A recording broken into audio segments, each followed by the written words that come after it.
વડોદરા આરોગ્ય વિભાગ તેમજ એસઓજી પોલીસનું ચેકિંગ ટોબેકો એક્ટ અંતર્ગત સ્કૂલ અને યુનિવર્સિટીમાં ચેકિંગ હાથ ધરવામાં આવ્યું। યુનિવર્સિટીની મેસમાં નો સ્મોકિંગ તેમજ ધૂમ્રપાનના બોર્ડ લગાવવા મામલે ચેકિંગ હાથ ધરાયું। બોર્ડ ન લગાવનારા વિરુદ્ધ દંડનીય કાર્યવાહી કરાઈ છે। સ્કૂલ કોલેજના વિદ્યાર્થીઓને નશાથી દૂર રાખવાનું અભિયાન તો યુવા વર્ગને નશામુક્ત રાખવા તંત્ર દ્વારા પ્રયાસો કરવામાં આવી રહ્યા છે। છેલ્લા 3 દિવસથી શહેરના વિવિધ વિસ્તારોની સ્કૂલો કોલેજોમાં ચેકિંગ હાથ ધરવામાં આવ્યું છે।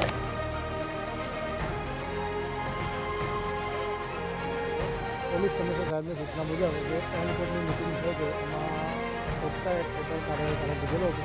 એમાં એસઓજીની ટીમ ફૂડ સેફ્ટીની ટીમ દ્વારા છેલ્લા 2 દિવસથી આપણે સ્કૂલો કોલેજો અને કેન્ટીનો વગેરેમાં ચેકિંગની કામગીરી હાથ ધરી હતી।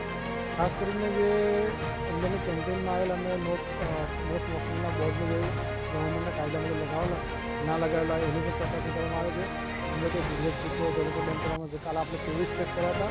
આજે ઓલરેડી 2 ટીમો, એક કારેલી બાગ છે ને એક અહીંયા આપણે કાર્યરત છે। એમાં એમએસ યુનિવર્સિટી કેન્ટીનોમાં લગભગ સવારે પોલિટેકનિકમાં 2-3 કેન્ટીનમાં ચેક કરેલું, ત્યાં આગળ આપણે દંડ પણ કરેલ છે અને આ 2 દુકાનોમાં પણ દંડ કરેલ છે। એટલે 4 જગ્યાએ 800 રૂપિયાનો દંડ પણ કરેલ છે અને અત્યારે આ ટોબેકો એક્ટની કાર્યવાહી 3 દિવસ કરવાની આપણે ઝુંબેશ રૂપે કીધું હતું એ સવારે આપણે 2 ટીમો બનાવીને આ પ્રમાણે કાર્યવાહી કરવામાં આવી છે।